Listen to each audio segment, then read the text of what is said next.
please stand up and join me in welcoming Cheetie to the stage.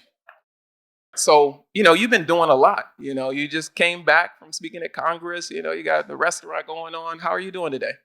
I'm good. I'm great. I'm excited to be here. It's Friday night. I'm not working the line, so it's kind of dreamy. Does it feel a little weird? No pun intended. Yeah, it's a little weird. I mean, there's always a little pang of guilt when I'm not there for service, but that's okay. Yeah, it's okay. It's good for the team. It's good for the team. They will survive without you. They'll have to figure it out, and I think that's the best thing. Every time I leave and come back, they seem stronger, so that's good. That's good. Yeah.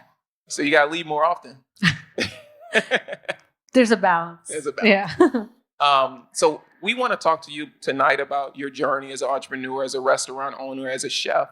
I want to start a little bit about your origin story, right? And so I know that your family immigrated here from India, and then when you were like 6 months old, y'all went back to India. Yeah. Like, what was going on? My mom, she had a very tragic childhood, and her parents were killed when she was young, and she had a lot of survivor guilt, and I don't think anybody ever really dealt with it, and nobody in the country even talked about the partition and all the people that died in that whole migration that was forced.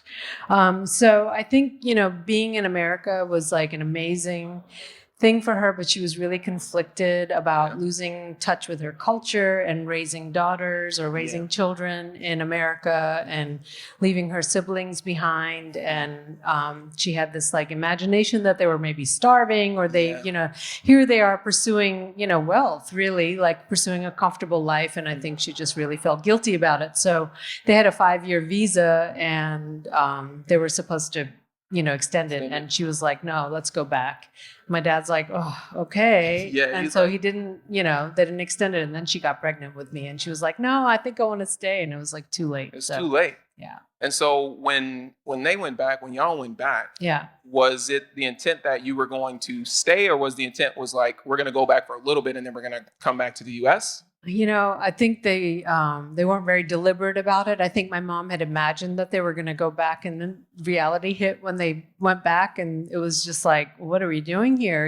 We had a path and we were on a good track, and now here we are dealing with all of the things that we left on purpose. So I don't remember a time when I was little in India that we weren't dreaming of coming back to America. Yeah. That was a very common conversation. Common. Yeah. So you and your family did return, and you returned when you were 9 years old, right? 8.5, yeah. 8.5, 9. And you ended up going into New York, right? Mm-hmm. The Bronx. So the Bronx. Yeah. What was the biggest culture shock going from India to the Bronx? There was so much, just life was so different. I played outside every day, all day. As a kid. We didn't have a television. We didn't have a telephone. No, I mean, infrastructure there is very different. Like the electricity would go out for, a few planned blackouts every afternoon. My grandmother lived with us. Mm-hmm. I took a rickshaw to school. It was completely different. Yeah. And it's not like we lived in a village. We lived in a very modern city, like the most modern city in India. Small city. But when we moved to New York, we had this picture of America as this like shiny, clean, wall-to-wall carpeting and lots of space, and like I saw those commercials. Yeah, and we landed in the Bronx, and we live in a 2-bedroom apartment. There's 3 kids and my parents, and it's not safe, and we're just kind of like inside all the time, and there were a lot of kids from other parts of the world, but there weren't any kids from India. Yeah, so it was kind of hard to find. I just felt like a freak, So I don't know. I was like had an accent, and I had really stupid clothes, and we didn't have any money, and my mom was losing her mind, and it's just, I think any kid that has that experience of moving, even moving from like place to place, Right. goes through a thing, and kids adapt really well, or you think you do, and you don't really understand the things that you've done. That you're changing as you're trying to adjust to this environment. Yeah, that's what therapy's for after you move out. Right. It's a lot of money that's been spent on therapy. Yeah. So you move, you're trying to figure things out as a kid. Your parents are trying to figure things out, right? And that's the stuff we never realize because, we're kids. We don't realize our parents are trying to figure stuff out too. But considering your first generation, did they have any expectations for you being in the States? Like what they were like, Cheetie, you need to do this. Well, it was never really even discussed because it was assumed that I'd be the best student in the class, that I would, my sister was like, she came out of the womb and she knew she wanted to be a doctor, right? I have never known what I wanted to do with my life. I still kind of don't. And so my mom would always say, and my mom was raised in northern India, and like girls get an education to get a better husband. They don't choose their husband, and she did. They don't have a career for the sake of having a career. They pursue degrees and then they don't use them, So she wanted to make sure that and my dad too, that we, I could do anything I wanted. So she was like, you don't have to be a doctor. You can be a lawyer. I think she meant you can be a lawyer or an engineer. Those are the, just don't, they were both PhDs. They were research scientists. And that's a really hard life. You don't, you only make money if you get grants. So you have to write a grant every year, every 5 years. Constantly there's this oh my God, if we don't get the grant, we're going to lose our job. Yeah, exactly. So she was like, maybe don't do that. But I would get, I was going to have a professional degree. Yeah. So, I grew up, I think a lot of Indian kids can probably relate. If you get a 98, it wouldn't be awesome. You'd be like, what happened? Somebody get 100? Was it possible to do? Because if it was, then you should have done it. Anyway, so yeah, it was a very academic household, and, it was very food driven too, but food was not a career, and arts were not a career option. So I just I'm a middle kid. So I slithered under the radar, tried to be as helpful as I could. Maybe they didn't notice that I wasn't planning on I didn't know what I wanted to do. So, like a lot of us, right? We're just there's some folks, like you mentioned, like your sister, she knew. Yeah. But I'm kind of like you. I went through a long period of just I have no idea.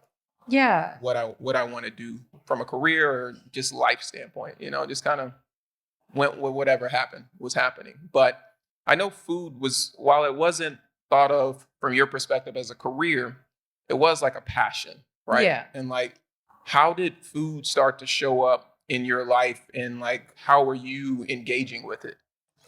I think that relationship has changed so many times throughout my life, and really since I was a little kid. Like I mentioned, my grandmother lived with us, and she wasn't an awesome cook, but she cooked every night. And I loved being in the kitchen with her. I just, I don't know if it was that I loved being with her, or that I loved being in the kitchen, or I loved being in the kitchen with her. She let me do stuff. Yeah. Sometimes that was a bad thing.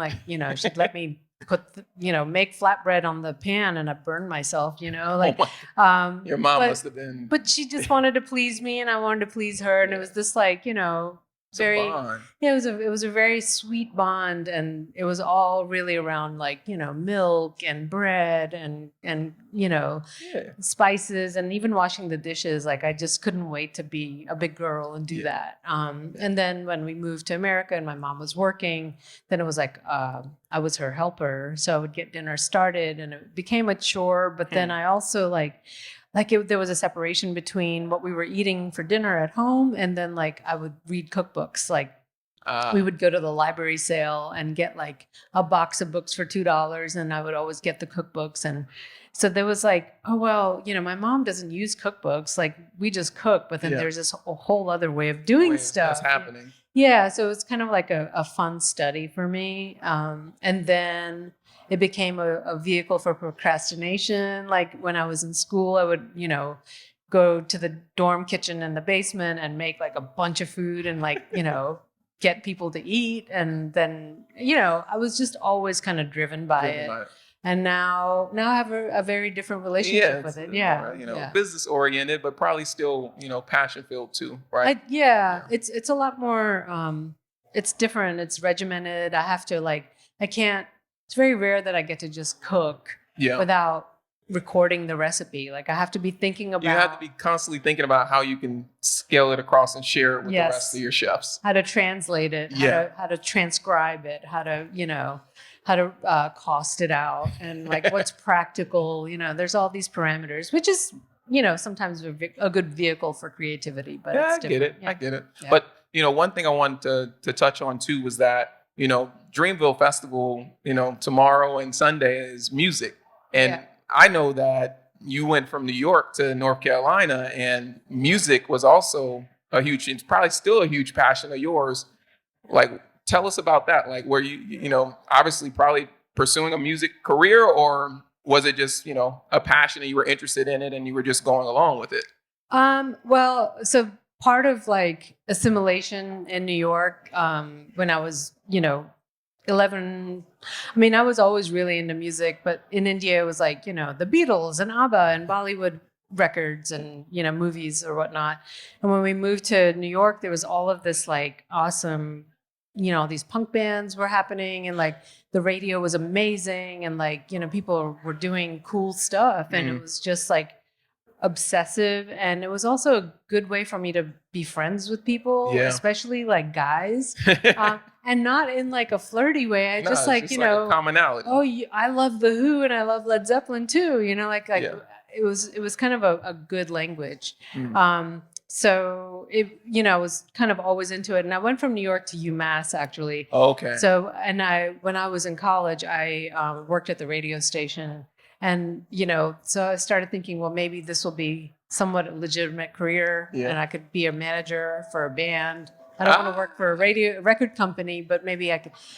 And so like I made friends with people that come on tour, and there were a bunch of like really nice people in Raleigh, and I was like, I'm gonna go visit, and then I'm just gonna live here for a year and see what happens. And so you stayed. Yeah, I stayed and stayed and stayed. So how do you make the transition from managing artists and having this career in music to being like, you know what, I'm gonna open my own restaurant?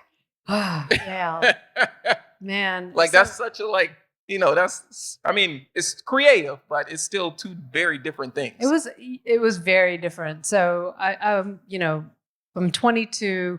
I start my own company. I'm managing bands. I get them all like big fat record deals, and then they all break up. It's the thing about bands. Yeah, it's like not mine. It wasn't my decision. That they're the creative force. So that kind of fell apart, and I was like, I actually hate managing people. And so I opened a restaurant, real smart. And I just, was like still young, and I met my now husband, and he was like, and I just wanted to play music, and, again, like punk rock and DIY. And it's just like, you don't have to be, great. Just express yourself. Yeah. So I was like, well, fuck it, I'll do this for a little while. And so we did. And I just, wanted to get out. And I was sick of being like Raleigh's small town. I mean, you're on the road. It's just, so it's repetitive. It is. And I thought being on tour would be a great way for me to learn how to play, because I wouldn't be playing in front of my friends. It's easier to play in front of strangers. If I mess up, I'll never see them again. It doesn't matter. So that's sort of what we did. We just went to the state auction lot and bought a prison van and, cobbled some money together and made a band and went on tour. And then I just fell in love with it, Well, gas probably wasn't what it is today.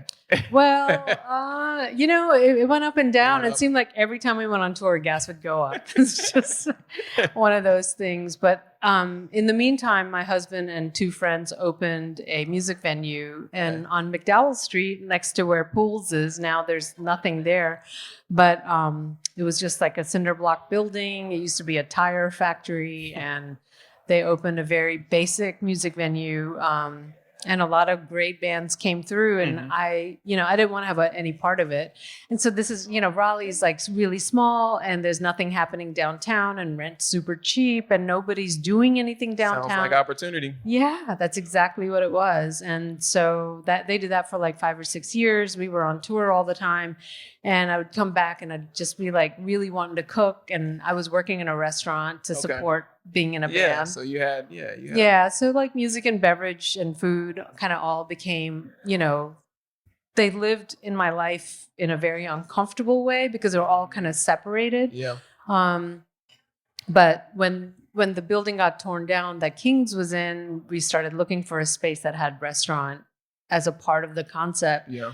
But I just wanted a tiny little eatery. Small, Eatery, not a restaurant. Eatery. I wanted a food truck that didn't move. Like I just wanted that thing with like 4 items and super simple. Yeah. And use seasonal things and go to the farmer's market and find stuff to cook, and like that's what I wanted. And we really looked for a small space, and we didn't find anything. And this space that we're in now was already a restaurant and a music venue and a bar, and except it was almost 11,000 square feet. So we got the lease on that building, and it was like, okay, I guess I'm opening a restaurant. I think you're opening a restaurant. Yep. It's interesting when you said you found a space that you said it was previously a restaurant. Mm-hmm.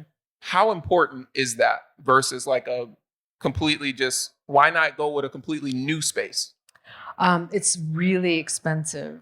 Okay. And we didn't have any money. So that's like a big part of, being an entrepreneur, opening a restaurant. Like we couldn't have done what we did if Raleigh, like now. Yeah. Raleigh's not affordable to take a chance by, for nitwits who don't know what they're doing and like open 3 businesses in one. It's still like now, we understand what it takes, and like, right. You grow because you have to. Right. But, it's, it's so expensive.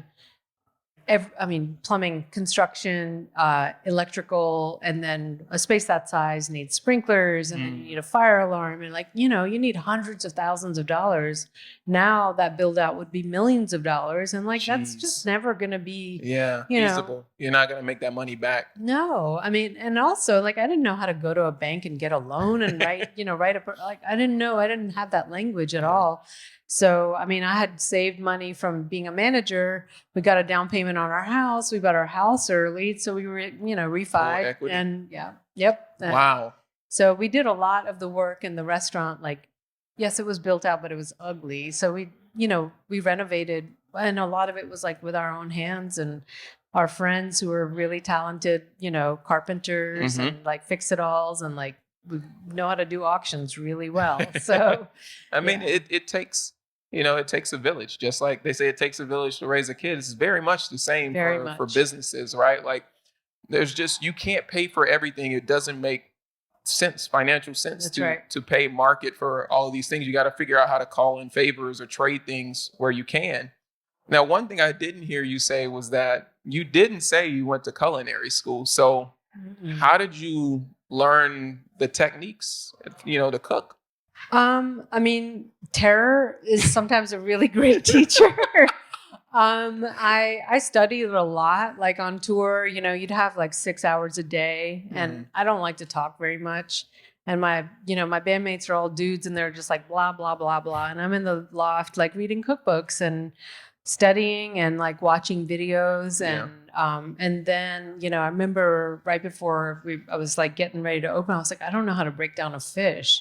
So I went and got like a bunch of cheap fish and just learned how to break down. Just, you teach yourself, and you get better at your knife skills. You understand the things that, matter, and your techniques really matter. And I taught myself to play guitar. I can teach myself how to, brunoise and fillet.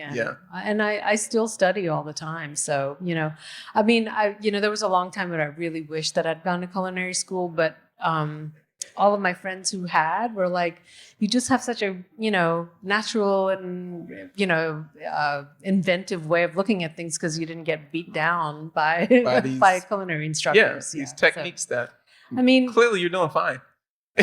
I mean, if you want to learn it, you'll find it. If you value it, you'll learn it. You just need discipline. Yeah, And that's totally. school just teaches you how to learn, How you really. learn. So Yeah. yeah. Tell me, so you've been operating this business for quite some time now, Garland, and tell us about like everything from, consistency in the dishes to, to managing staff to budgeting. Like, what has been, still the biggest learning curve to this?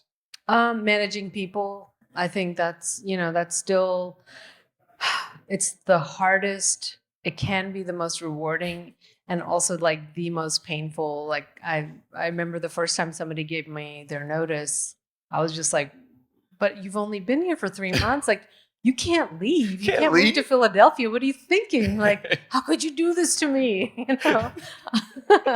um, managing expectations and like, making it so people can succeed. Like, and it was really hard because I was working so much, you Yeah. work 80 or 90 hours a week and you're just like beat down and you're terrified and nobody was coming to the restaurant and like we were losing money every 2 weeks. We were like going into our line of credit and then climbing out of it and then going right back in. It's just like, man, what did I do? Yeah, like, what did I get myself into? Yeah, like I can't back out now because we're like on the hook Yeah. for it. So, managing people is definitely the hard, and I still struggle with it. But you learn from other people, and like you learn to have conversations.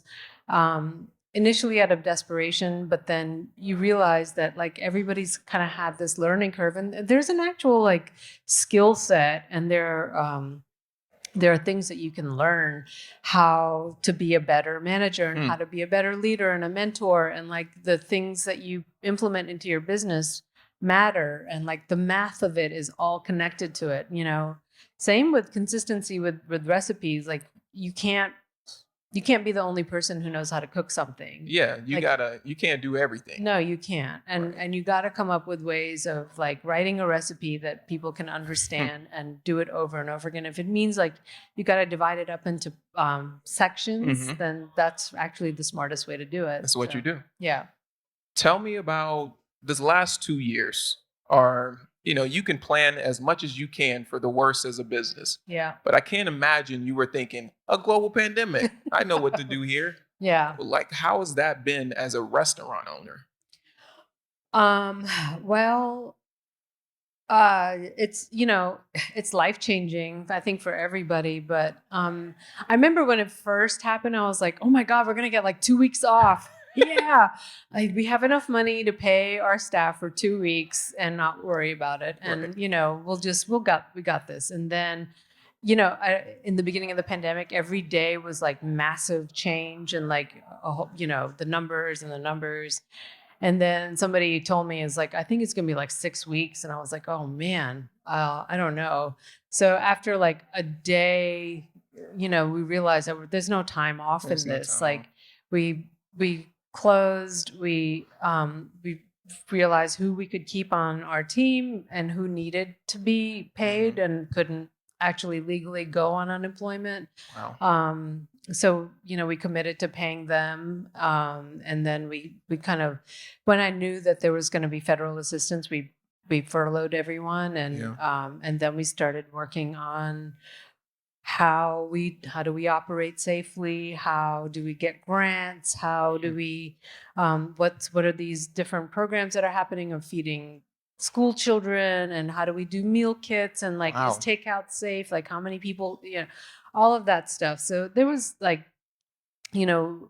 it kept going, and we just really thought, okay, if we can get through the next 6 weeks. Yeah. Okay. If we can get through the next 8 weeks. All right. If we can get that, then it became like, if we can get through a week, we'll be. Yeah. And then it just kind of kept going. And like, I think, restaurant people are used to having fires every day that you're putting out.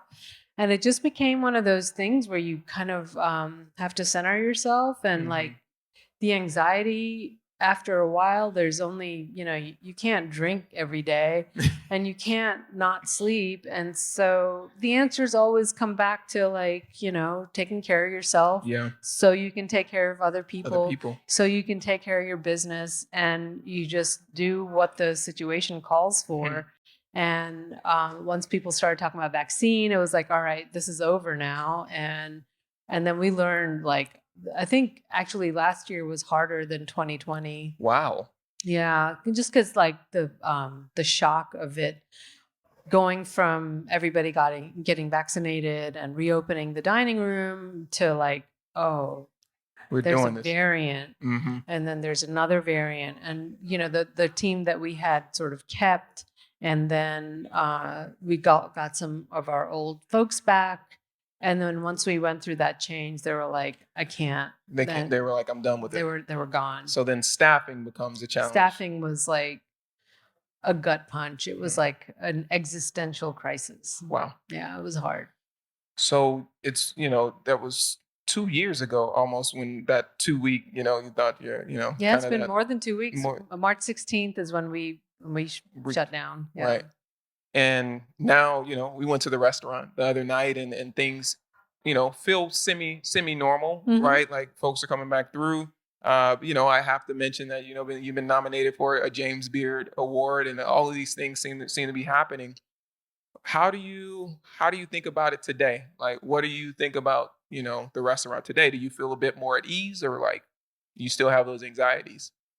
I have a lot of anxiety, but I don't have as much as, or it's different than it was in November. I've just gotten maybe better at living not with it, but like putting it next to me. Yeah. Like it's always going to be there, and learning the lessons of just because you're thinking something doesn't mean it's the reality. Right. And so finding a center beyond that, and just like, we can plan, but just know that it's in pencil. There's no ink. And you just get through the week, and you do your best, and you really, like I want the team, like it's always about the staff, like no matter what, it's just about the staff. And like, even if we went away, or even if like things get worse, like much worse again, and they move on from this career, or they move to a different restaurant, it doesn't matter. Like it's really not fundamentally, nothing has really changed, because life is so temporary anyway. So just living in the moment is like a discipline that I'm really kind of actively working on. That's a good practice. That's something I need to practice myself. It's the hardest thing. It's very hard, because you're in this phase where you're like, yes, I need to do that, but I also need to be thinking about what's ahead of us. Yeah. So it's that duality that it's a challenge. Yeah. How do you plan for growth when you're not sure if growth is possible? It's possible. Yeah. Yeah. Tell me, so I know a couple of days ago, you went to Congress, right? To talk about issues facing independent restaurants around the country. What's going on? Why did you go? What's happening? Well, this particular testimony was the Small Business Committee in the Senate, and I had done one virtually for the House last year. And this all started because of the Independent Restaurant Coalition, and that was formed like literally 4 days after the pandemic, after lockdown started nationally. And, restaurants were the first.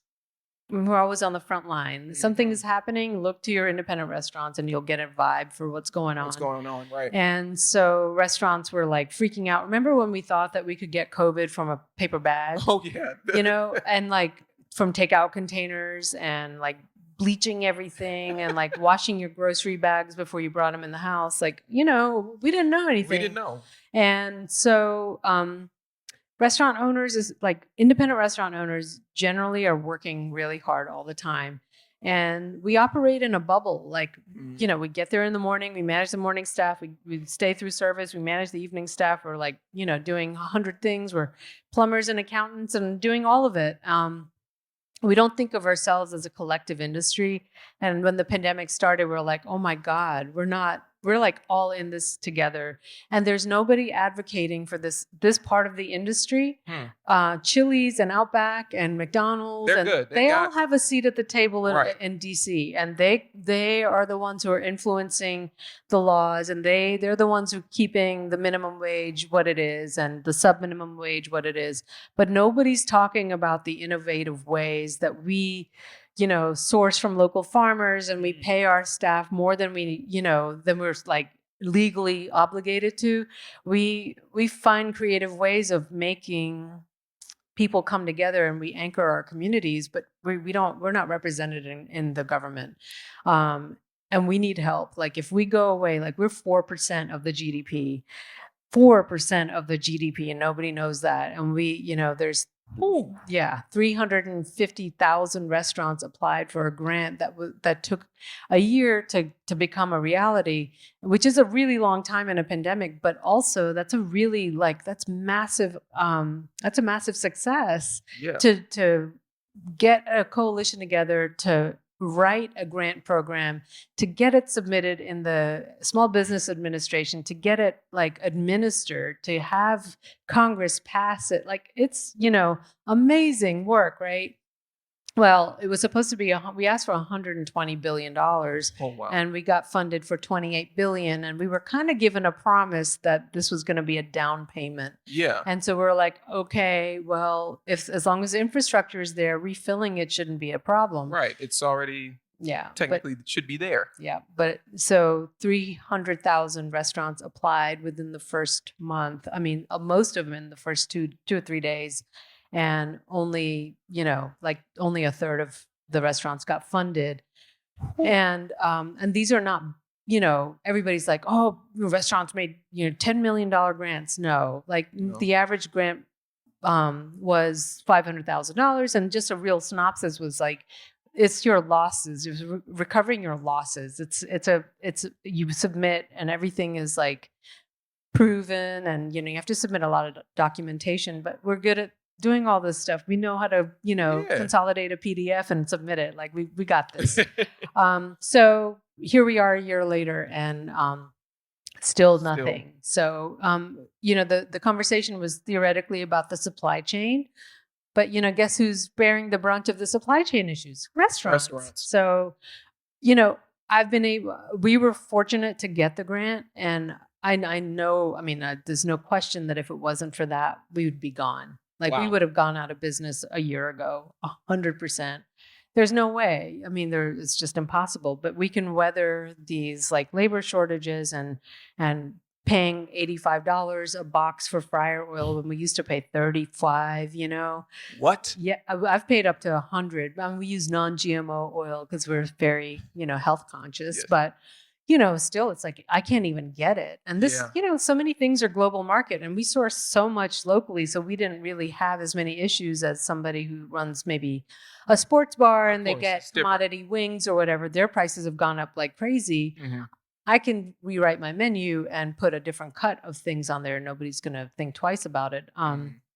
But yeah, there's a lifeline. And, like you were saying, how do you manage they're all a series of bridges from one crisis to another, and this is a real bridge. It's not just a rope. So that's really what I was there to advocate for. And then beyond that, once this grant issue is either funded or not going to happen, the food system really needs some advocacy.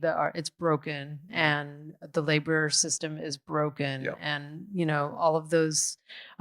We need a seat at the table. We need to talk about it. Lawmakers don't know unless you tell them, and you got to make some noise, and you have to make your presence be heard. In their face.